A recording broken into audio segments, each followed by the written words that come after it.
Hello friends, എല്ലാവർക്കും you can ലെവലപ്പിലേക്ക് സ്വാഗതം. ഇന്ന് നമ്മൾ ഡിസ്കസ് ചെയ്യാൻ പോകുന്നത് NCERT ക്ലാസ് 8 സയൻസ് ടെക്സ്റ്റ് ബുക്കിലെ ചാപ്റ്റർ 9 റീപ്രൊഡക്ഷൻ ഇൻ ആനിമലാണ്. നമുക്ക് എങ്ങനെയാണ് ആ ചാപ്റ്റർ സിമ്പിളായിട്ട് മനസ്സിലാക്കാൻ പറ്റുക നോക്കാം. നമ്മളെ ബോഡിയിൽ ഒരുപാട് തരത്തിലുള്ള പ്രോസസ്സുകൾ നടക്കുന്നുണ്ട്. സർക്കുലേഷൻ, ഡൈജഷൻ, റെസ്പിറേഷൻ, ഇവയെല്ലാം നമ്മൾ പഠിച്ചിട്ടുള്ളതാണ്. അതുപോലെ തന്നെ ഇമ്പോർട്ടൻ്റ് ആയിട്ടുള്ള ഒരു പ്രോസസ്സാണ് എന്ത്? റീപ്രൊഡക്ഷൻ എന്തിലും നടക്കും? പ്ലാന്റ്സിലും നടക്കും, ആനിമൽസിലും നടക്കും. രണ്ട് രീതിയിലാണ് ഇവ രണ്ടും റീപ്രൊഡ്യൂസ് ചെയ്യുന്നത്.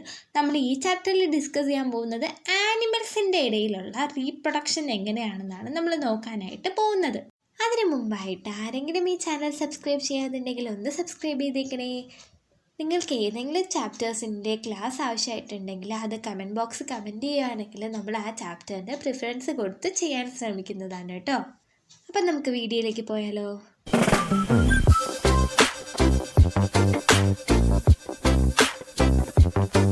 നമുക്ക് റീപ്രൊഡക്ഷൻ എന്ന് പറയുന്ന പ്രോസസ്സിൻ്റെ ആവശ്യകത എന്താണെന്ന് നോക്കാം. റീപ്രൊഡക്ഷൻ എന്ന് പറയുന്ന പ്രോസസ്സ് ഉണ്ടായാലേ ഒരു ജനറേഷനിൽ നിന്ന് വേറൊരു ജനറേഷൻ ഉണ്ടായി വരത്തുള്ളൂ. അതായത് നമ്മുടെ അച്ഛനും അമ്മയിൽ നിന്ന് നമ്മളുണ്ടായി വന്നില്ലേ, ഇനി നമ്മളിൽ നിന്ന് നമ്മുടെ മക്കൾ, അവരിൽ നിന്ന് അവരുടെ മക്കൾ, അങ്ങനെ കണ്ടിന്യൂസ് ഓഫ് ജനറേഷൻ. അതുകൊണ്ട് എന്താണ് സംഭവിക്കുന്നത്? ഇപ്പം മനുഷ്യർ എന്ന് പറയുന്ന ഒരു സ്പീഷീസാണ്. മനുഷ്യർ ഒരു സ്പീഷീസാണ്. ഇപ്പം ആ മനുഷ്യരുടെ സ്പീഷീസ് എന്ത് ചെയ്യുന്നു? കണ്ടിന്യൂ ചെയ്ത് പോവാനായിട്ടാണ് എന്ത് സഹായിക്കുന്നത്? റീപ്രൊഡക്ഷൻ സഹായിക്കുന്നത്. എല്ലാ ജീവിയിലും ഇതുപോലെയാണ്. ഇപ്പോൾ പശുവിൻ്റെ കേസ് എടുക്കുമ്പോൾ പശുക്കുട്ടി, പിന്നെ പശുക്കുട്ടിയുടെ കുട്ടി, അങ്ങനെ എക്സ്റ്റെൻഡ് ചെയ്ത് ആ പശു എന്ന് പറയുന്ന സ്പീഷീസ് എക്സ്റ്റെൻഡ് ചെയ്തുകൊണ്ട് പോവാനായിട്ടാണ്, കണ്ടിന്യൂ ചെയ്ത് പോവാനായിട്ടാണ് റീപ്രൊഡക്ഷൻ ഹെൽപ്പ് ചെയ്യുന്നത്. ഇപ്പോൾ റീപ്രൊഡക്ഷൻ നടക്കാതിരുന്നാൽ എന്താണ് സംഭവിക്കുക? ആ ഒരു സ്പീഷീസ് തന്നെ എക്സ്റ്റിങ്ക്റ്റ് ആയി പോവും, വംശനാശം വന്നു പോവും, അല്ലെങ്കിൽ ആ സ്പീഷീസ് തന്നെ മാഞ്ഞു പോവും. അപ്പോൾ ഓരോരോ തലമുറകളായിട്ട് ആ സ്പീഷീസ് എന്ത് ചെയ്യുന്നു? കണ്ടിന്യൂ ചെയ്ത് കൊണ്ടുപോകുന്നതാണ് റീപ്രൊഡക്ഷൻ്റെ ലക്ഷ്യം എന്ന് പറയുന്നത്. നിങ്ങൾക്ക് മനസ്സിലായോ? ഓരോ ആനിമൽസിൻ്റെയും മോഡ്സ് ഓഫ് റീപ്രൊഡക്ഷനാണ് ഇനി നമ്മൾ ഡിസ്കസ് ചെയ്യാൻ പോകുന്നത്. നോക്കൂ, ഇപ്പോൾ മനുഷ്യൻ്റെ കുഞ്ഞും മനുഷ്യക്കുഞ്ഞായിട്ടിരിക്കുന്നു. അവർ പശുവിൻ്റെ കുഞ്ഞുമായിട്ട് എന്തെങ്കിലും സിമിലാരിറ്റി കാണുമോ? ഇല്ല. ടോട്ടലി അവർ കാണാനായിട്ട് വളരെയധികം ഡിഫറെൻ്റ് ആയിരിക്കും. ചിലർ മുട്ടയിലൂടെയാണ് കുഞ്ഞുങ്ങളെ ഉൽപ്പാദിപ്പിക്കുന്നത്, ചിലർ എന്ത് ചെയ്യും? പ്രസവിച്ചിട്ടാണ് കുഞ്ഞുങ്ങളെ ഉൽപ്പാദിപ്പിക്കുന്നത്. ഇവിടെ നമുക്ക് ടേബിൾ 9.1 ഹ്യൂമൻ്റെ യങ് വൺ എന്തായിരിക്കും? ബേബി. കാറ്റിൻ്റെ എന്തായിരിക്കും? കിറ്റൻ. ഡോഗിൻ്റെ എന്തായിരിക്കും? പപ്പി. അങ്ങനെ ഓരോരോ എക്സാമ്പിൾസ് കൊടുത്തിട്ടില്ലേ? നമ്മളടുത്ത് ഫില്ല് ചെയ്യാൻ പറഞ്ഞിട്ടുണ്ട്. അപ്പം നിങ്ങൾക്കത് ഫില്ല് ചെയ്യാൻ അറിയാമോ? ഹെന്നിൻ്റെ എന്തായിരിക്കും? ചിക്ക്. ബട്ടർഫ്ലൈയുടെ എന്തായിരിക്കും? പ്യൂപ്പ അല്ലെങ്കിൽ കാറ്റർപില്ലർ. കൗവിൻ്റെ എന്തായിരിക്കും? കാഫ്. ഫ്രോഗിൻ്റെ എന്തായിരിക്കും? ഫ്രോഗിൻ്റെ നമുക്കറിയാമല്ലോ, വാൽമാക്രി, നമ്മൾ കണ്ടിട്ടില്ലേ? ടാഡ്പോൾ. ഇതൊക്കെ നമുക്ക് ആ ടേബിളിൽ ഫില്ല് ചെയ്യാൻ പറ്റുന്നതാണ്. നമുക്ക് മെയിനായിട്ട് 2 തരത്തിലുള്ള റീപ്രൊഡക്ഷൻ മോഡാണുള്ളത്. ഏതൊക്കെയാണ്? സെക്ഷൽ റീപ്രൊഡക്ഷനും എസെക്ഷൽ റീപ്രൊഡക്ഷനും. സെക്ഷൽ റീപ്രൊഡക്ഷൻ നടത്താനായിട്ട് മെയിൽ പാർട്ട്ണറും വേണം, ഫീമെയിൽ പാർട്ട്ണറും വേണം. ഇത് രണ്ടും ഉണ്ടെങ്കിലേ സെക്ഷൽ റീപ്രൊഡക്ഷൻ നടക്കും. സെക്ഷൽ റീപ്രൊഡക്ഷന് മെയിൽ പാർട്ടും ഫീമെയിൽ പാർട്ടും വേണമെന്നില്ല. ഏതെങ്കിലും ഒരു പാരൻ്റ് മതി സെക്ഷൽ റീപ്രൊഡക്ഷൻ നടത്താനായിട്ട്. അപ്പോൾ നമുക്ക് ഡീറ്റെയിൽ ആയിട്ട് പഠിക്കാം. നമ്മൾ പ്ലാന്റ്സിൻ്റെ ഇടയിലുള്ള സെക്ഷൽ റീപ്രൊഡക്ഷൻ നമ്മൾ പഠിച്ചായിരുന്നേ. ക്ലാസ് 7ൽ നമ്മൾ പഠിച്ചായിരുന്നു. ഇപ്പം നമുക്ക് ആനിമൽസിൻ്റെ നോക്കാം. ഈ മെയിൽസിനും ഫീമെയിൽസിനും ഉള്ളത് ഡിഫറെൻ്റ് ആയിട്ടുള്ള റീപ്രൊഡക്റ്റീവ് ഓർഗനാണ്. നമ്മൾ പ്ലാന്റ്സിൽ എന്താണ് സംഭവിക്കുക? പ്ലാന്റ്സിൽ ഓവറിയിൽ വെച്ചിട്ട് എന്ത് ചെയ്യും? ഈ പോളൻ ഗ്രെയിൻസിൽ നിന്ന് വന്നിട്ടുള്ള മെയിൽ ഗാമേറ്റ്സ് എന്ത് ചെയ്യും? ഓവറിക്കകത്തുള്ള ഫീമെയിൽ ഗാമേറ്റുമായിട്ട് ഫ്യൂസ് ചെയ്യാണ് ചെയ്യുക. സെയിം അതുപോലെ തന്നെയാണ് ഇവിടെ സംഭവിക്കുക. എന്ത് ചെയ്യും? 2 ഗാമേറ്റ്സ് കാണും. മെയിലിൽ നിന്ന് വരുന്നത് മെയിൽ ഗാമേറ്റ്സും ഫീമെയിലിൽ നിന്ന് വരുന്നത് ഫീമെയിൽ ഗാമേറ്റ്സും. ഈ 2 ഗാമേറ്റ്സും കൂടി ഫ്യൂസ് ചെയ്തിട്ട് എന്ത് ഫോം ചെയ്യും? സൈഗോട്ട് ഫോം ചെയ്യും. ഈ സൈഗോട്ടാണ് പിന്നെ ഡെവലപ്പ് ചെയ്ത് എന്തായിട്ട് മാറുക? പുതിയൊരു ഇൻഡിവിജ്വലായിട്ട് മാറുക. ഇങ്ങനെ മെയിൽ ആൻഡ് ഫീമെയിൽ ഗാമേറ്റിൻ്റെ ഫ്യൂഷനിലൂടെ ഉണ്ടാവുന്ന യങ് വൺസ്, ആ ഒരു പ്രോസസ്സിനെ പറയുന്ന പേരാണ് എന്ത്? Sexual reproduction. നിങ്ങൾക്ക് മനസ്സിലായോ? എക്സാമ്പിൾ പറയുകയാണെങ്കിൽ ഹ്യൂമൻ ബീങ്സിനെ നമുക്ക് പറയാം. ഇവിടെ ഫിഗർ തന്നേക്കുന്നത് നിങ്ങൾ നോക്കൂ. ഇതാണ് mail reproductive organ of human beings. ഇതിൻ്റെ അകത്ത് നമുക്ക് റൈറ്റും ലെഫ്റ്റും ആയിട്ട് ടെസ്റ്റിസ് കാണാൻ പറ്റുന്നുണ്ടല്ലേ. അപ്പോൾ ഒരു പെയർ ഓഫ് ടെസ്റ്റിസ് ഉണ്ട്. എവിടെയാണ് ഇരിക്കുന്നത്? റൈറ്റും ലെഫ്റ്റും ആയിട്ടാണ് ഇരിക്കുന്നത്. അതായത് പെന്നിസിൻ്റെ രണ്ട് സൈഡിലായിട്ട്, പെന്നിസ് കാണാൻ പറ്റുന്നുണ്ടോ? അതിൻ്റെ രണ്ട് സൈഡിലായിട്ടാണ് എന്തിരിക്കുന്നത്? ടെസ്റ്റിസ് ഇരിക്കുന്നത്. ടെസ്റ്റിസിൽ നിന്ന് നിങ്ങൾ നോക്കൂ, ഒരു ട്യൂബ് ലൈക്ക് സ്ട്രക്ചർ കണ്ടില്ലേ? അതാണ് സ്പേം ഡക്റ്റ് എന്ന് പറയുന്നത്. ഈ ടെസ്റ്റിസ് ആണ് എന്ത് പ്രൊഡ്യൂസ് ചെയ്യുന്നതെന്ന് അറിയാമോ? മെയിൽ ഗാമേറ്റ് ആയിട്ടുള്ള സ്പേം പ്രൊഡ്യൂസ് ചെയ്യുന്നത് ഈ ടെസ്റ്റിസ് ആണ്. നോക്കൂ, നമുക്കിനി ആ സ്പേം എന്ന് പറയുന്ന വളരെ മൈക്രോസ്കോപ്പിക് ആയിട്ടുള്ളൊരു സ്ട്രക്ചറാണ്, വളരെ ചെറുതാണ്. അതെന്ത് ചെയ്യും? അതിൻ്റെ ഒരു സിംഗിൾ സ്ട്രക്ചറാണ് നമ്മൾ നോക്കാൻ പോകുന്നത്. അപ്പോൾ നമുക്ക് ഒരു സ്പേമിൻ്റെ സ്ട്രക്ചർ എങ്ങനെയായിരിക്കും എന്ന് നോക്കാം. ഇവിടെ നോക്കൂ നിങ്ങൾ, സ്പേമിന് മെയിനായിട്ട് 3 പാർട്ടാണുള്ളത്. അതിൻ്റെ അകത്തുള്ള പാർട്ട് ഏതൊക്കെയാണ്? ഹെഡ്, മിഡിൽ പീസ്, ടെയിൽ, ഇങ്ങനെ 3 പാർട്ടായിട്ടാണ് സ്പേമിന് ഉള്ളത്.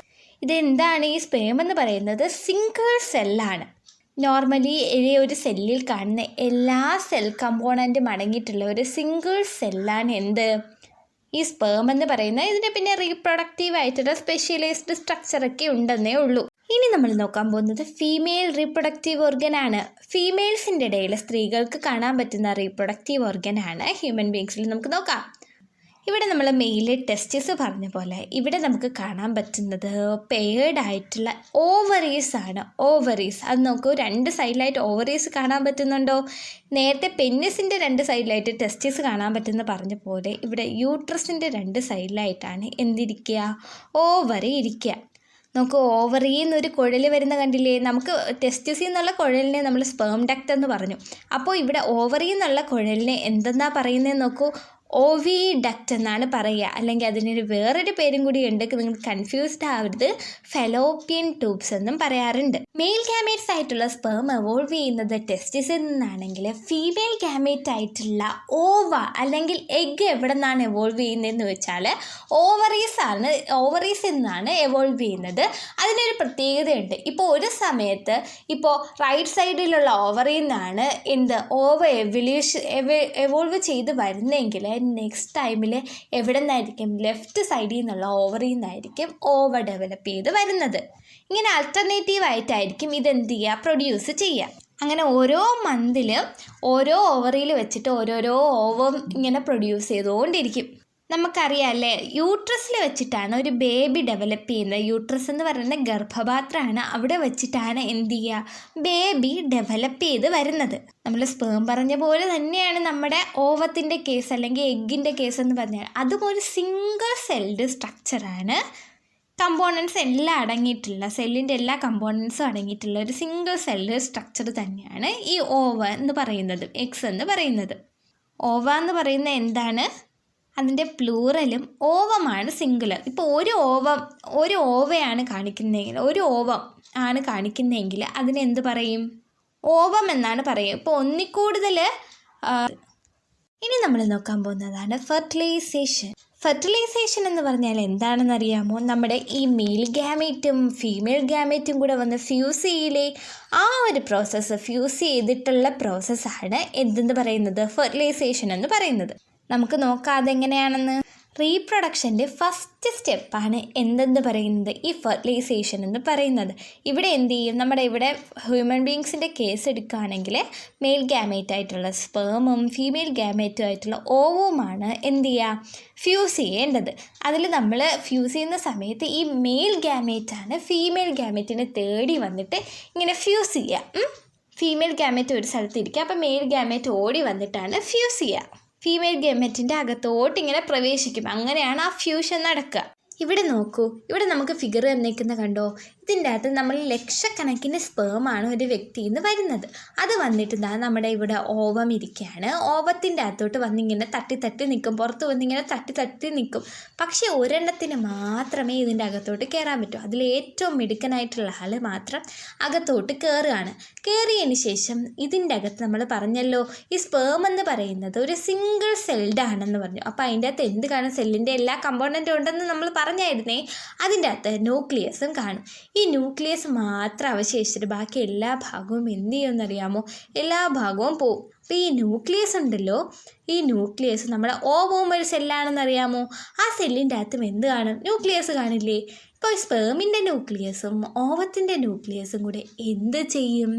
ആ ന്യൂക്ലിയസ് തമ്മിലാണ് ഫ്യൂഷൻ നടക്കുക. അത് ഫ്യൂസ് ചെയ്തൊരു സിംഗിൾ ന്യൂക്ലിയ ആയിട്ട് മാറും. കണ്ടില്ലേ? ഫ്യൂസിങ് ന്യൂക്ലിയ എന്ന് പറഞ്ഞ് ഇവിടെ കൊടുത്തിട്ടില്ലേ? അങ്ങനെ ആയിട്ട് മാറും. ഇതാണ് എന്ത് ചെയ്യുക? പിന്നീട് സൈഗോട്ടായിട്ട് മാറുന്നത്. സൈഗോട്ട് എന്ന് പറഞ്ഞാൽ ഫെർട്ടിലൈസ്ഡ് എഗ് എന്നാണ് പറയുക. ഈ സ്പേമിൻ്റെ ന്യൂക്ലിയസും ഓവത്തിൻ്റെ ന്യൂക്ലിയസും കൂടെ ഫ്യൂഷൻ നടന്നു കഴിഞ്ഞാൽ അതിനെ ഫെർട്ടിലൈസേഷൻ എന്ന് പറയും. നിങ്ങൾ മനസ്സിലാക്കിക്കോളൂ, ഫെർട്ടിലൈസേഷൻ എന്ന് പറയും. ഈ ഫെർട്ടിലൈസേഷൻ നടന്ന ആ ഒരു ഓവം, ഫെർട്ടിലൈസ്ഡ് ഓവം അല്ലെങ്കിൽ ഫെർട്ടിലൈസ്ഡ് എഗ്, ഇതിനെയാണ് സൈഗോട്ട് എന്ന് പറയുക. ഇപ്പോൾ ഹ്യൂമൻ ബീങ്സിൻ്റെ കേസിലെടുത്താൽ അച്ഛനിൽ നിന്നുള്ള സ്പേമും അമ്മയിൽ നിന്നുള്ള ഓവവും അതിൻ്റെ ന്യൂക്ലിയസാണ് ഫ്യൂഷൻ നടക്കുക. നമ്മളെ ന്യൂക്ലിയസിൻ്റെ അകത്താണ് നമ്മുടെ ജെനറ്റിക് മെറ്റീരിയൽ ഇരിക്കുന്നത്. അതായത് നമ്മൾ ആരായി തീരണം, എന്തായി തീരണം എന്നൊക്കെ ഡിറ്റർമൈൻ ചെയ്യുന്ന ജെനറ്റിക് മെറ്റീരിയൽ ഇരിക്കുന്ന എവിടെയാണ്? DNA എന്ന് പറയും. അതിരിക്കുന്നത് എവിടെയാണ്? നമ്മുടെ ന്യൂക്ലിയസിൻ്റെ അകത്താണ്. അപ്പോൾ അത് രണ്ടും ചേരുന്നത് കൊണ്ടാണ്, മെയിലിൽ നിന്നുള്ള ഗ്യാമേറ്റും ഫീമെയിലിൽ നിന്നുള്ള ഗ്യാമേറ്റും ചേരുന്നത് കൊണ്ടാണ് നമുക്ക് അച്ഛൻ്റെ അമ്മയുടെ ക്യാരക്ടേഴ്സൊക്കെ കിട്ടുന്നത്. നിങ്ങൾക്ക് മനസ്സിലായോ? ഈ ഫെർട്ടിലൈസേഷൻ തന്നെ 2 തരത്തിലാണുള്ളത്. അതായത് ഇൻറ്റേർണൽ ഫെർട്ടിലൈസേഷനും എക്സ്റ്റേർണൽ ഫെർട്ടിലൈസേഷൻ. ഇൻറ്റേർണൽ ഫെർട്ടിലൈസേഷൻ എന്ന് പറഞ്ഞാൽ ഹ്യൂമൻ ബീങ്സിൽ നടക്കുന്നത് അമ്മയുടെ ബോഡിക്കകത്ത് വെച്ചിട്ടാണ്, അല്ലെങ്കിൽ ഫീമെയിൽസിൻ്റെ ബോഡിയുടെ അകത്ത് വെച്ചിട്ടാണ് ഫെർട്ടിലൈസേഷൻ നടക്കുന്നതെങ്കിൽ അതിനെ ഇൻറ്റേർണൽ ഫെർട്ടിലൈസേഷൻ എന്ന് പറയുന്നു. നമ്മുടെ human beings, cows, dogs, hence ഇതൊക്കെ എന്തായിരിക്കും? ഇൻറ്റേർണൽ ഫെർട്ടിലൈസേഷൻ നടത്തുന്ന ഓർഗാനിസത്തിന് എക്സാമ്പിളാണ്. ഇനി അപ്പോൾ ഓപ്പോസിറ്റാണ് എക്സ്റ്റേർണൽ ഫെർട്ടിലൈസേഷൻ എന്ന് പറഞ്ഞാൽ. മദറിൻ്റെ ബോഡിക്കകത്ത് വെച്ച് കിടക്കുന്ന ഇൻറ്റേർണൽ ഫെർട്ടിലൈസേഷൻ എന്ന് പറഞ്ഞാൽ അതായത് പുറത്ത് എക്സ്റ്റേർണൽ സറൗണ്ടിങ്ങിൽ വെച്ച് നടക്കുന്ന ഫെർട്ടിലൈസേഷനാണ്. ബോഡിക്കകത്ത് വെച്ചിട്ടല്ല, പുറത്ത് വെച്ച് നടക്കുന്ന ഫെർട്ടിലൈസേഷനാണ് എക്സ്റ്റേർണൽ ഫെർട്ടിലൈസേഷൻ. അതിന് എക്സാമ്പിൾ നമുക്ക് പറയാനായിട്ട് ഫ്രോഗ് നമുക്ക് പറയാം. നമ്മൾ ഈ പോണ്ടിൻ്റെ തീരത്തൊക്കെ പോയി നോക്കിയാൽ ഇതുപോലുള്ള സ്ട്രക്ചേഴ്സ് നമുക്ക് കാണാൻ പറ്റും. ഈ മെയിൽ ഗാമേറ്റ്സും ഫീമെയിൽ ഗാമേറ്റ്സ്, അതായത് മെയിൽ ഫ്രോഗും ഫീമെയിൽ ഫ്രോഗും അവരുടെ ഗാമേറ്റ്സ് എന്ത് ചെയ്യും? ഡയറക്റ്റ്ലി ഈ പോണ്ടിലോട്ടാണ് അവർ ഡിസ്ട്രിബ്യൂട്ട് ചെയ്യുന്നത്. അത് ആ പോണ്ടിൽ വെച്ചിട്ട് പുറത്ത് കിടന്നിട്ടാണ് എന്ത് ചെയ്യുക? ഈ മെയിൽ ഗാമേറ്റ് ഫീമെയിൽ ഗാമേറ്റും കൂടെ ഫ്യൂസ് ചെയ്തിട്ട് അതാണ് പിന്നെ എന്ത് ചെയ്യുക? ടാഡ്പോൾ, അതായത് വാൽമാക്രിയൊക്കെ ആയിട്ട് മാറുന്നത് പുറത്തുള്ള സർഫസിൽ വെച്ചിട്ടാണ്. ആ ഒരു ഫ്യൂഷനും സൈഗോട്ട് ഫോർമേഷനും ഒക്കെ നടക്കുന്നത് എവിടെ വെച്ചിട്ടാണ്? പുറത്ത് വെച്ചിട്ടാണ്. ഇത് മെയിൻലി കാണുന്നത് അക്വാട്ടിക് ഓർഗാനിസമാണ്. അക്വാട്ടിക് എന്ന് വെച്ചാൽ വെള്ളവുമായിട്ട് ബന്ധപ്പെട്ട് ജീവിക്കുന്ന ഓർഗാനിസത്തിനാണ് ഇത് മെയിനായിട്ട് കാണുക. ഫിഷില്ലേ, നമ്മുടെ ഫിഷുകൾ, സ്റ്റാർ ഫിഷ്, ഇതൊക്കെ എന്താണ് കാണിക്കുന്നത്? എക്സ്റ്റേർണൽ ഫെർട്ടിലൈസേഷനാണ് കാണിക്കുന്നത്. ഇവർക്ക് എന്ത് വേണം? ഒരു മീഡിയം വേണം. അതായത് ഇപ്പോൾ എഗ്ഗും സ്പേമും ഒക്കെ ഡിസ്ട്രിബ്യൂട്ട് ചെയ്യാനായിട്ട് അവർക്ക് വെള്ളം എന്ന് പറയുന്ന മീഡിയമാണ് നമ്മുടെ ഫ്രോഗ് ഉപയോഗിച്ചേക്കുന്നത്. അങ്ങനെ എന്തെങ്കിലും തരത്തിലുള്ള മീഡിയം ഉണ്ടെങ്കിൽ എന്ത് ചെയ്യുള്ളൂ? ഇവ തമ്മിലുള്ള ഫ്യൂഷനൊക്കെ നടക്കുള്ളൂ. ഈ സ്പേംസിനെന്ന് പറയുന്ന ടെയിൽ എന്ന് പറയുന്ന പാർട്ട് നിങ്ങൾ കണ്ടായിരുന്നോ? നമ്മൾ നേരത്തെ ഡിസ്കസ് ചെയ്തപ്പോൾ അത് ഒട്ടുമിക്ക മെയിൽ ഗാമേറ്റ്സിനും ഇങ്ങനെ ടെയിൽ എന്ന് പറയുന്നൊരു പോർഷൻ ഉണ്ട്. അതെന്ത് ചെയ്യും? അതിനിങ്ങനെ കുറേ നേരം ഇങ്ങനെ മൂവ് ചെയ്യാനുള്ള കഴിവാണ്. അതിങ്ങനെ മൂവ് ചെയ്തിട്ടാണ് എവിടെ എത്തുക? ഇപ്പോൾ നമ്മൾ പോണ്ടിൽ ഫ്രോഗിൻ്റെ എഗ്ഗ് ഡിസ്ട്രിബ്യൂട്ട് ചെയ്ത് കിടക്കുകയാണ്. അപ്പോൾ എന്ത് ചെയ്യും? മെയിൽ ഗാമേറ്റ്സ് വന്നിട്ട് ഇതെന്ത് ചെയ്യും? ഫീമെയിൽ ഗാമേറ്റിൻ്റെ അടുത്തോട്ട് ഇങ്ങനെ മൂവ് ചെയ്ത് ടെയിൽ വെച്ചിട്ട് ഇങ്ങനെ മൂവ് ചെയ്ത് പോയിട്ടാണ് എന്ത് ചെയ്യുക? ഫീമെയിൽ ഗാമേറ്റിൻ്റെ അടുത്തോട്ട് എത്തുക. അങ്ങനെയാണ് മെയിൽ ഗാമേറ്റും ഫീമെയിൽ ഗാമേറ്റും കൂടെ ഫ്യൂസ് ചെയ്തിട്ട് എന്ത് ചെയ്യും? എക്സ്റ്റേർണൽ ഫെർട്ടിലൈസേഷൻ നടക്കുന്നത്. അങ്ങനെ സൈഗോട്ട് ഫോം ചെയ്തിട്ട് പിന്നെ എന്ത് ചെയ്യും? യങ് വൺ ആയിട്ട് മാറും. അപ്പോൾ നിങ്ങൾ ടെസ്റ്റ് ട്യൂബ് ബേബീസിനെ പറ്റി കേട്ടിട്ടുണ്ടോ? നമുക്കപ്പോൾ ഫീമെയിലിൻ്റെ റീപ്രൊഡക്റ്റീവ് സ്ട്രക്ചർ നോക്കാം. അതിൻ്റെ അകത്ത് നമ്മൾ കണ്ടു ഓവറീസ് കഴിഞ്ഞിട്ട് അതിൻ്റെ അകത്ത് ഒരു ഡക്റ്റ് ഉണ്ട്, ഓവി ഡക്റ്റ് എന്ന് പറയുന്ന ഡക്റ്റ് ഉണ്ട്. അപ്പോൾ ഈ ഓവി ഡക്റ്റിൽ കൂടി ഈ സ്പേം ഇങ്ങനെ കയറിപ്പോയാൽ മാത്രമേ ഇതിന് ഓവറിയിൽ എത്താൻ പറ്റുള്ളൂ. നോക്കൂ, ഈ യൂട്രസ് വഴി ഇങ്ങനെ കയറി പോയാലേ എന്ത് ചെയ്യാൻ പറ്റുള്ളൂ?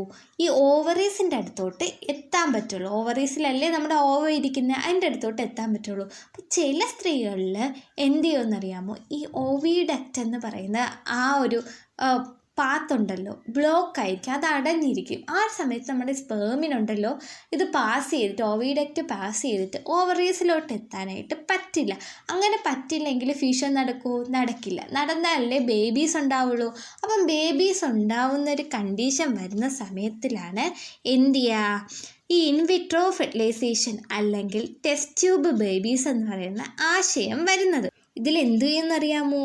ഈ മദറിൻ്റെയും ഫാദറിൻ്റെയും ഗ്യാമേറ്റ്സ് തമ്മിൽ നമ്മൾ പുറത്ത് ഒരു ലബോറട്ടറി കണ്ടീഷനൊക്കെ ഉണ്ടാക്കിയിട്ട് നമ്മളെ ഓവറീസിൻ്റെ പോലെയുള്ള ലബോറട്ടറി കണ്ടീഷനൊക്കെ നമ്മൾ പുറത്ത് സെറ്റ് ചെയ്തിട്ട് എന്ത് ചെയ്യും, അതിൽ വെച്ചിട്ട് നമ്മൾ മെയിലിനെയും ഫീമെയിൽ ഗ്യാമറ്റിനെ ഫ്യൂസ് ചെയ്യിപ്പിച്ച് ഇത് സൈഗോട്ട് ആവുമല്ലോ, ഫെർട്ടിലൈസ്ഡ് ഓവം ആവുമല്ലോ. ആ ഒരു കണ്ടീഷനിൽ നമ്മൾ എന്ത് ചെയ്യുമെന്നറിയാമോ? ഇതിനെ എടുത്ത് നമ്മൾ ഡയറക്റ്റായിട്ട് യൂട്രസിൽ എന്ത് ചെയ്യും, യൂട്രസിൽ പ്ലേസ് ചെയ്യാണ് ചെയ്യുന്നത്. പിന്നെ ആ ബേബി ആ യൂട്രസിൽ ഇരുന്ന് വളർന്നോളും. ആ ഒരു പ്രോസസ്സാണ് ടെസ്റ്റ് ട്യൂബ് ബേബീസ് എന്ന് പറയുന്ന അതിൻ്റെ അകത്തുള്ളത്. ഇൻവിട്രോ ഫെർട്ടിലൈസേഷൻ എന്നാണ് ആ പ്രോസസ്സിൻ്റെ പേര്.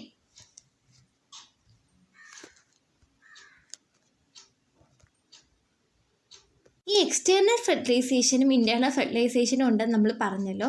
അതിനൊരു ഡിഫക്റ്റ് ഉള്ളത് എക്സ്റ്റേണൽ ഫെർട്ടിലൈസേഷനാണ്. ഇപ്പോൾ എക്സ്റ്റേണൽ ഫെർട്ടിലൈസേഷൻ ആകുമ്പോൾ നമുക്കറിയാം പുറത്തെ ഏതെങ്കിലും സറൗണ്ടിങ്ങിലായിരിക്കും ഈ മെയിൽ ഗ്യാമറ്റും ഫീമെയിൽ ഗ്യാമറ്റും ഡിസ്ട്രിബ്യൂട്ട് ചെയ്യുക. ആ സമയത്ത് ഇപ്പോൾ എന്ത് ചെയ്തു, നമ്മളിപ്പോൾ ഒരു പോണ്ടിൽ ഇങ്ങനെ ഡിസ്ട്രിബ്യൂട്ട് ചെയ്തേക്കാണ്, ഒരു ഫ്രോഗ് മെയിലും ഫീമെയിലും ഡിസ്ട്രിബ്യൂട്ട് ചെയ്തേക്കാണ്. ആ സമയത്ത് ഭയങ്കരമായിട്ടുള്ള വരൾച്ച വരികയാണ്, അല്ലെങ്കിൽ വെള്ളപ്പൊക്കം വരികയാണ്. അപ്പോൾ അവരുടെ ഈ ഗ്യാമേറ്റ്സ് എന്ന് പറയുന്ന ലോസായി പോകാനുള്ള സാധ്യത വളരെയധികം കൂടുതലാണ്. അതുകൊണ്ട് തന്നെ നമ്മുടെ ഹ്യൂമൻ ബീങ്സിനെയും കാട്ടിയും അല്ലെങ്കിൽ കൗസ് അതുപോലുള്ള ആനിമൽസ്, ഇൻറ്റേർണൽ ഫെർട്ടിലൈസേഷൻ നടത്തുന്ന ആനിമൽസിനെയും കാട്ടി ഒരുപാട് എക്സും ഓവവും അല്ലെങ്കിൽ ഓവം അല്ലെങ്കിൽ മെയിൽ ഗ്യാമേറ്റ്സ് ഒക്കെ ഇവരെന്ത് ചെയ്യും, പ്രൊഡ്യൂസ് ചെയ്യും. സ്പേംസും ഒക്കെ പ്രൊഡ്യൂസ് ചെയ്യും. അതെന്തിനാണ്?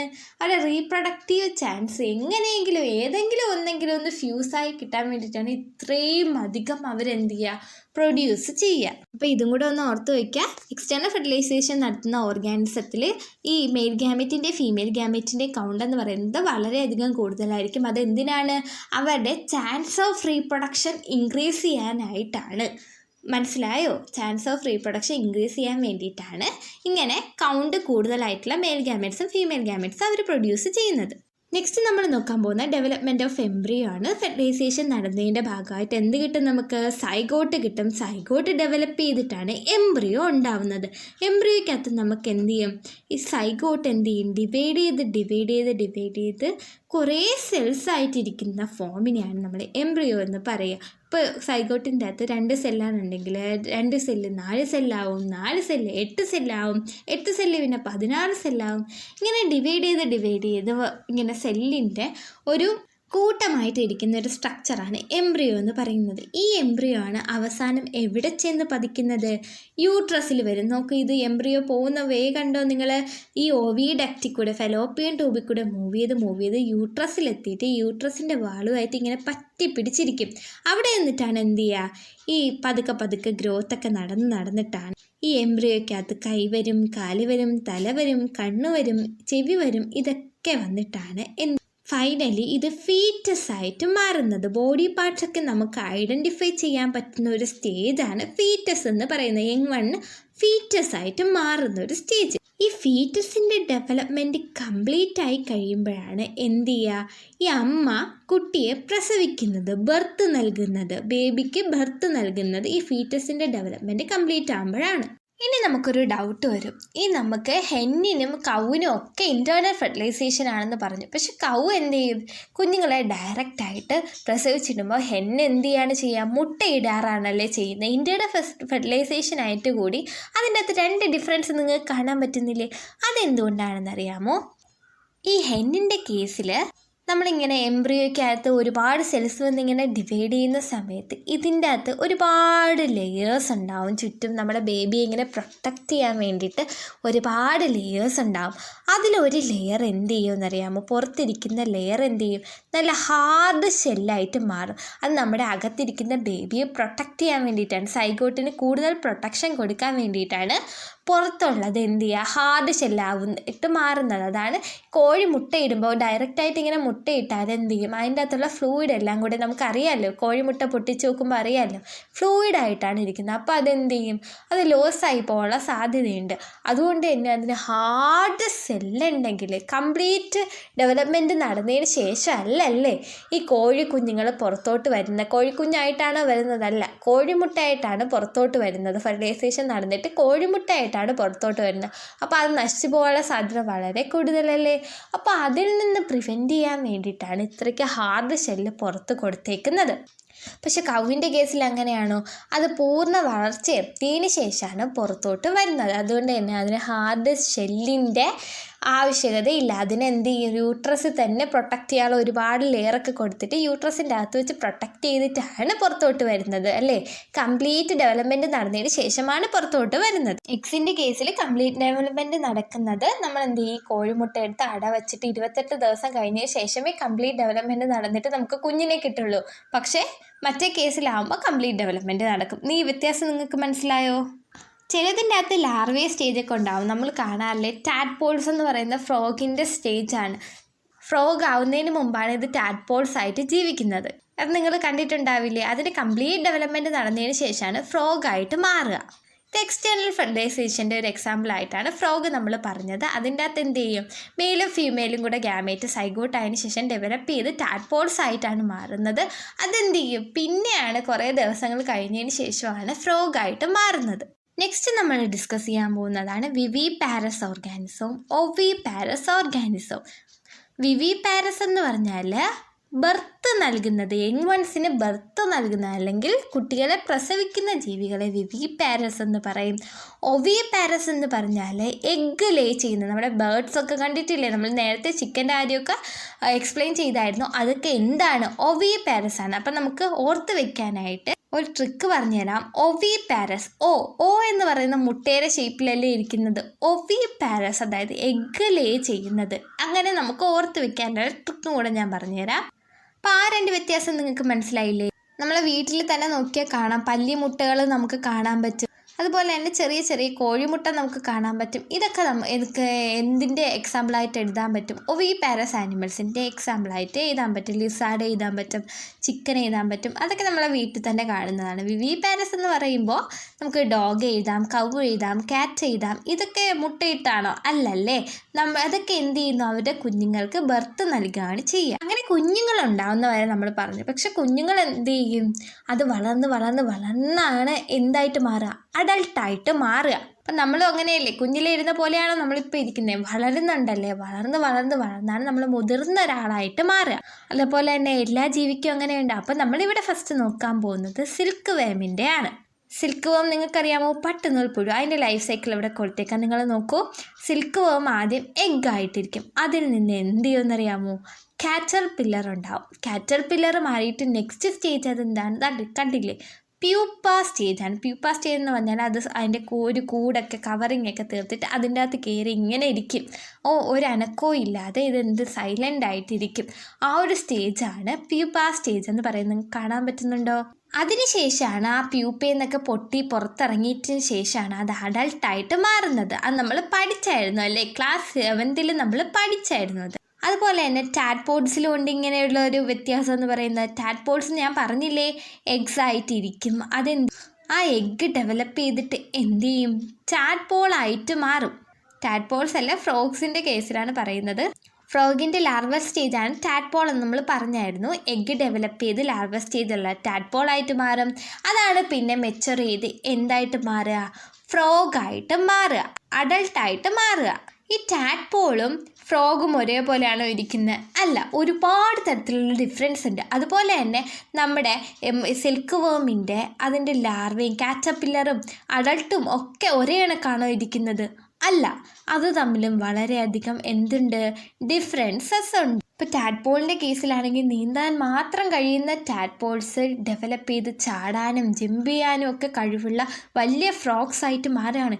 ഇത്തരത്തിലുള്ള ട്രാൻസ്ഫോർമേഷൻ ലാർവേ സ്റ്റേജും അഡൾട്ട് സ്റ്റേജും കണ്ടാൽ വളരെയധികം വ്യത്യാസം തോന്നുന്ന തരത്തിലുള്ള ട്രാൻസ്ഫോർമേഷൻ നടക്കുന്ന ജീവികളെ നമുക്കറിയാമല്ലേ. ഹ്യൂമൻ ബീങ്സിൻ്റെ കേസിൽ വളരുന്നു എന്നതല്ലാതെ ഇത്രയ്ക്ക് തരത്തിലുള്ള വ്യത്യാസമൊന്നും ഹ്യൂമൻ ബീങ്സിൻ്റെ കേസിലൊന്നും നടക്കുന്നില്ല. കുട്ടിയെ കണ്ടാലും വലുതായി കഴിഞ്ഞാൽ നമുക്ക് തിരിച്ചറിയാനൊക്കെ പറ്റും. പക്ഷെ ടാഡ്പോഡ്സും സിൽക്ക്വാമും അങ്ങനെ തിരിച്ചറിയാൻ പോലും പറ്റില്ല. അത്തരത്തിലുള്ള ഡ്രാസ്റ്റിക് ചേഞ്ചസ് ലാർവൽ സ്റ്റേജും അഡൾട്ട് സ്റ്റേജും തമ്മിലുണ്ടെങ്കിൽ അതിനെ പറയുന്ന പ്രോസസ്സിൻ്റെ പേരാണ് മെറ്റാമോർഫോസിസ്.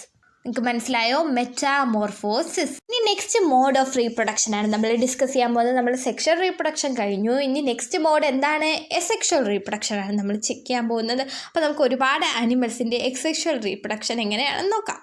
ഈ വലിയ ഓർഗാനിസംസ് ഒക്കെ എന്തായിരിക്കും? സെക്ഷുവൽ റീപ്രൊഡക്ഷൻ ആയിരിക്കും ചെയ്യുക. കാരണം മെയിലും ഫീമെയിലും ഒക്കെ ഡിഫറൻഷ്യേറ്റ് ചെയ്തുകൊണ്ട് മെയിലുണ്ട് ഫീമെയിലുണ്ട് അങ്ങനെയുള്ള ഓർഗാനിസംസ് ഒക്കെ സെക്ഷുവൽ റീപ്രൊഡക്ഷൻ ആയിട്ട് ചെയ്യുക. പക്ഷേ കുഞ്ഞു കുഞ്ഞു മൈക്രോസ്കോപ്പിക് ആയിട്ടുള്ള ഓർഗാനിസംസ് ഉണ്ടല്ലോ, അമീബ, ഹൈഡ്ര, ഇതുപോലുള്ളതൊക്കെ എന്താണ് ചെയ്യുന്നതെന്ന് അറിയാമോ? എസെക്ഷൽ മോഡ് ഓഫ് റീപ്രൊഡക്ഷൻ ആണ് അവർ ഫോളോ ചെയ്യുന്നത്. ഇവിടെ നമുക്ക് ഹൈഡ്രയുടെ നോക്കിയാലോ. ആദ്യം ഹൈഡ്രയുടെ നമ്മൾക്ക് കാണാൻ പറ്റുന്നില്ല. ഈ ഫിഗറിൽ തന്നെ നോക്കൂ. ഹൈഡ്രയുടെ താഴെ ഇങ്ങനെ ബഡ് കണക്കൊരു സ്ട്രക്ചർ വരുന്ന കാണാൻ പറ്റില്ലേ? നമ്മുടെ ഈ ചെടിയിലൊക്കെ തളിര് വരില്ലേ, അതുപോലെ ഒരു സ്ട്രക്ചർ ഇങ്ങനെ വരും. ആ തളിര് വലുതായി വലുതായി വലുതായി എന്ത് ചെയ്യും? ഒരു കുട്ടി ഹൈഡ്ര ആയിട്ട് സൈഡിൽ ഇരിക്കുന്ന കാണാൻ പറ്റുന്നുണ്ടോ? അതെന്ത് ചെയ്യും? അതിങ്ങനെ വലുതായി കഴിഞ്ഞതിന് ശേഷം അത് ഈ പാരൻ്റ് ഹൈഡ്ര ഇല്ലേ, പാരൻ്റ് ഹൈഡ്ര അതിൽ നിന്നാണോ ഡെവലപ്പ് ചെയ്ത് വരുന്നത്, അതാണ് പാരൻ്റ് എന്ന് പറയുന്നത്. അതിൽ നിന്ന് എന്ത് ചെയ്യും? ഡിറ്റാച്ച് ചെയ്ത് പോവും. അതിൽ നിന്ന് പൊട്ടി ഇങ്ങനെ മാറിപ്പോയി വേറെ ഏതെങ്കിലും സ്ഥലത്ത് നിന്നിട്ട് അതെന്ത് ചെയ്യും? ഇൻഡിവിജ്വലായിട്ട് ഗ്രോ ചെയ്യാനായിട്ട് തുടങ്ങും. അപ്പോൾ അതെന്തായി? ന്യൂ ഇൻഡിവിജ്വൽ ഹൈഡ്ര ആയില്ലേ? ആ പ്രോസസ്സാണ് എന്ത്? ബഡ്ഡിങ് എന്നാണ് പറയുക. ആ വരുന്ന മുകുളങ്ങളെ ബഡ്സ് എന്നാണ് പറയുക.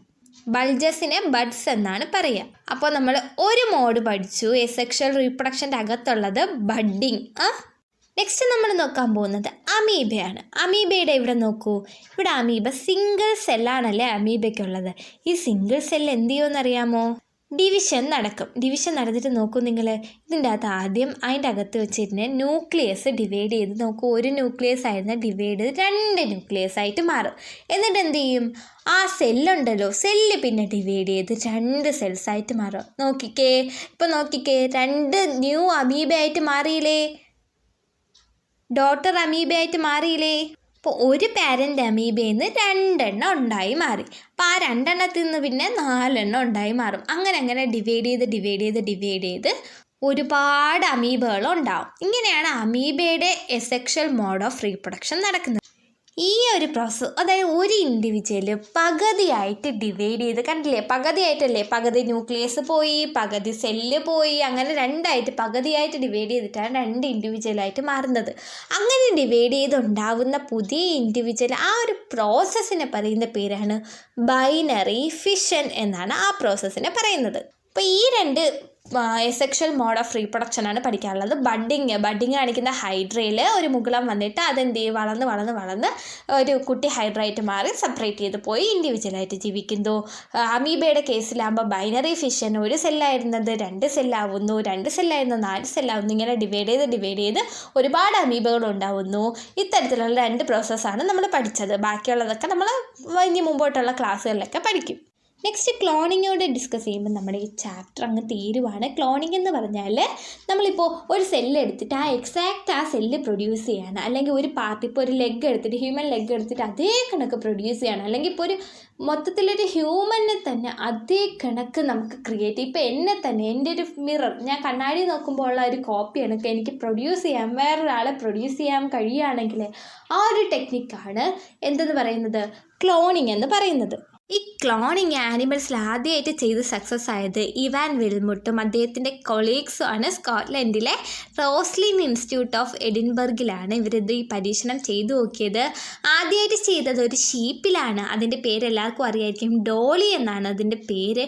ഡോളി ജനിച്ചത് 5 ജൂലൈ 1996 1996 ഡോളി ജനിക്കുന്നത്. ഇതാണ് ഫസ്റ്റ് മാമൽ ക്ലോൺഡ്. അത് നമുക്ക് ക്വസ്റ്റ്യൻ ചോദിച്ചാൽ എഴുതണം. ഫസ്റ്റ് മാമൽ ക്ലോൺഡ് ഏതാണെന്ന് ചോദിച്ചാൽ ഡോളി എഴുതണം. അപ്പോൾ ഇതിന് എങ്ങനെയാണ് ആ പ്രോസസ്സ്, ഡോളിയെ ക്ലോൺ ചെയ്ത് പ്രൊഡ്യൂസ് ചെയ്ത ആ പ്രോസസ്സാണ് നമ്മൾ നോക്കാൻ പോകുന്നത്. ഇതിനകത്ത് നമ്മൾ എടുത്തേക്കുന്നത് എന്താണെന്ന് അറിയാമോ? നമുക്ക് ഇവിടെ 2 ഫീമെയിൽ ഷീപ്സ് ഉണ്ട്. അതിൻ്റെ അകത്തുനിന്ന് ഫസ്റ്റ് ഷീപ്പ് നോക്കൂ, ഫിൻ ഡോർസെറ്റ് ഷീപ്പ്. ആ ഷീപ്പിൻ്റെ മെമ്മറി ഗ്ലാൻഡ്സിൽ നിന്നിട്ട് അതിൻ്റെ സെല്ല് നമ്മൾ കളക്ട് ചെയ്തു. അതുപോലെ തന്നെ ഇവിടെ ഒരു ബ്ലാക്ക് ഫേസ്ഡ് ആയിട്ടുള്ള ഒരു സ്കോട്ടിഷ് ഷീവിനെ കണ്ടോ? അതിൻ്റെ നിന്ന് നമ്മളതിൻ്റെ എഗ്ഗ് ഉണ്ടല്ലോ, ഓവവും കളക്ട് ചെയ്തു. എന്നിട്ട് എന്ത് ചെയ്തെന്നറിയാമോ? ഈ ഓവം എടുത്തിട്ട് ഈ മെമ്മറി ഗ്ലാൻസിൽ നിന്ന് എടുത്ത സെല്ലിൻ്റെ ന്യൂക്ലിയസ് നമ്മളെടുത്തു. ന്യൂക്ലിയസ് മാത്രം എടുത്തിട്ട് ഈ ഓവം ഉണ്ടല്ലോ, ഓവത്തിൻ്റെ എഗ്ഗിൻ്റെ അകത്തുള്ള നമ്മൾ ആ ബ്ലാക്ക് ഫേസ് ഉള്ള അതിൽ നിന്ന് എടുത്തിട്ടുള്ള എഗ്ഗിൻ്റെ അകത്തുള്ള ന്യൂക്ലിയസ് എടുത്ത് കളഞ്ഞിട്ട് ഈ ന്യൂക്ലിയസ് വെച്ച് കൊടുക്കുകയാണ്. എന്നിട്ട് ഈ സ്കോട്ടിഷ് ബ്ലാക്ക് ഫേസ് ഈവിൻ്റെ അകത്തോട്ട് ഈ ഒരു എഗ്ഗ് ഇംപ്ലാന്റ് ചെയ്ത് കൊടുക്കുകയാണ്. ആ എഗ്ഗിൻ്റെ അകത്ത് ഇരിക്കുന്ന മെമ്മറി ഗ്ലാൻസിലുള്ള ന്യൂക്ലിയസ് ആണ് കേട്ടോ. എന്ത് ചെയ്തു? നോർമലായിട്ടുള്ള ഡെവലപ്മെൻ്റ് ആണ് അവർക്ക് കാണാൻ കഴിഞ്ഞത്. അതെന്ത് ചെയ്തു? ഫൈനലി അവർക്ക് ഒരു ബേബിയെ കിട്ടി. ഡോളി എന്നാണ് അതിന് പേരിട്ടത്. അപ്പോൾ സ്കോട്ടിഷ് ബ്ലാക്ക് ഫേസ് ഈവാണ് ഇതിനെന്ത് ചെയ്യുന്നത്? ജന്മം കൊടുത്തിട്ടുള്ളത്. പക്ഷേ ഇതാരെ പോലെയാണ് ഇരുന്നതെന്ന് നോക്കൂ. ആ ഡോളി ഇരുന്നത് ഫിൻ ഡോർസെറ്റ് ഷീപ്പിനെ പോലെയാണ് ഇരുന്നത്. ജന്മം കൊടുത്തത് നമ്മുടെ ബ്ലാക്ക് ഫേസ് ഈവാണെങ്കിലും ഇത് ആക്ച്വലി കറക്റ്റായിട്ട് ഇരുന്നത് നമ്മുടെ ഫിൻ ഡോർസെറ്റ് ഷീപ്പിനെ, നമ്മുടെ മെമ്മറി ഗ്ലാൻസ് സെല്ല് എടുത്തില്ലേ, ആ ഷീപ്പിനെ പോലെയാണ് എക്സാക്റ്റായിട്ടും ഇതിരുന്നത്. ഈ സ്കോട്ടിഷ് ബ്ലാക്ക് ഫേസ് ഈവിൻ്റെ ഒരു ക്യാരക്ടറും ഈ ഡോളിക്ക് ഉണ്ടായിട്ടില്ല. Exact copy of Finn Dorset ഷീപ്പിൻ്റെ എക്സാക്റ്റ് കോപ്പിയാണ് ഉണ്ടായിരുന്നത്. പക്ഷെ ഡോളി എന്ത് ചെയ്തു? ഡോളി മരിച്ചു. ഡോളി 14 ഫെബ്രുവരി 2003 എന്ത് ചെയ്തു? ലങ് ഡിസീസ് വന്നിട്ട് മരിച്ചു പോവുകയാണ് ചെയ്തത്. ഈ ക്ലോണിങ് നടത്തിയാലുള്ള പ്രത്യേകത എന്ന് പറഞ്ഞാൽ, പക്ഷേ ഈ അസുഖങ്ങളൊക്കെ എന്ത് ചെയ്യും? പെട്ടെന്ന് പിടിപെടാനുള്ള സാധ്യത വളരെയധികം കൂടുതലാണ്. അങ്ങനെ ഒരു അസുഖം വന്നിട്ടാണ് നമ്മുടെ ഡോളിയും മരിച്ചു പോകുന്നത്. എന്ത് ചെയ്യും? അസുഖം വരാനുള്ള സാധ്യത അല്ലെങ്കിൽ എന്തെങ്കിലും തരത്തിലുള്ള വൈകല്യങ്ങളൊക്കെ വരാനുള്ള സാധ്യത ക്ലോണിങ്ങിൽ വളരെയധികം കൂടുതലാണ്. അതുകൊണ്ട് തന്നെ ഹ്യൂമൻ ബീങ്സിൻ്റെ കേസിലൊന്നും ഈ ക്ലോണിങ് ഒന്നും ചെയ്യില്ല കേട്ടോ. അതൊക്കെ ഭയങ്കര തെറ്റായിട്ടാണ് വിലയിരുത്തപ്പെടുന്നത്. സയൻറ്റിസ്റ്റുകളൊക്കെ പറയുന്നത് ആ തെറ്റായിട്ടുള്ള പ്രോസസ്സാണ്. അതായത് എന്നെപ്പോലെ ഇരിക്കുന്ന വേറൊരാളും കൂടെ ഉണ്ടാകുമെന്ന് പറയുന്നത് തെറ്റായിട്ടുള്ള പ്രോസസ്സാണ്. ചെറിയ തരത്തിലുള്ള പ്രശ്നങ്ങളൊക്കെ അതിലുള്ളതുകൊണ്ട് ഹ്യൂമൻ ബീങ്സിൻ്റെ ഇടയിലൊന്നും ഈ പരീക്ഷണങ്ങളൊന്നും ചെയ്ത് നോക്കിയിട്ടില്ല ഇതുവരെ. പക്ഷേ എന്ത് ചെയ്യുന്നു? ചെയ്ത് നോക്കിയിട്ടുള്ള ജീവികളിലൊക്കെ എന്തെങ്കിലും തരത്തിലുള്ള അബ്നോർമാലിറ്റീസ് ഒക്കെ കണ്ടുവരാറുണ്ട്. അപ്പോൾ ഇത്രയൊക്കെയുള്ളൂ ചാപ്റ്ററിൽ. നിങ്ങൾക്ക് എന്തെങ്കിലും ഡൗട്ട് ഉണ്ടെങ്കിൽ താഴെ കമൻറ്റ് ചെയ്യുക. ക്ലാസ് ഇഷ്ടമായ ലൈക്ക് ചെയ്യുക, ഷെയർ ചെയ്യുക. നിങ്ങളുടെ സപ്പോർട്ടാണ് നമുക്ക് ഏറ്റവും വലിയ ഇൻസ്പിറേഷൻ എന്ന് പറയുന്നത് വീണ്ടും ക്ലാസ്സുകൾ ചെയ്യാനായിട്ട്. ചാനൽ ആരെങ്കിലും സബ്സ്ക്രൈബ് ചെയ്യാറുണ്ടെങ്കിൽ ഒന്നും കൂടി ഓർമ്മിപ്പിക്കാനോ, ഒന്ന് സബ്സ്ക്രൈബ് ചെയ്തേക്കണേ, സപ്പോർട്ട് ചെയ്യണേ. അപ്പോൾ താങ്ക്സ് ഫോർ വാച്ചിങ്.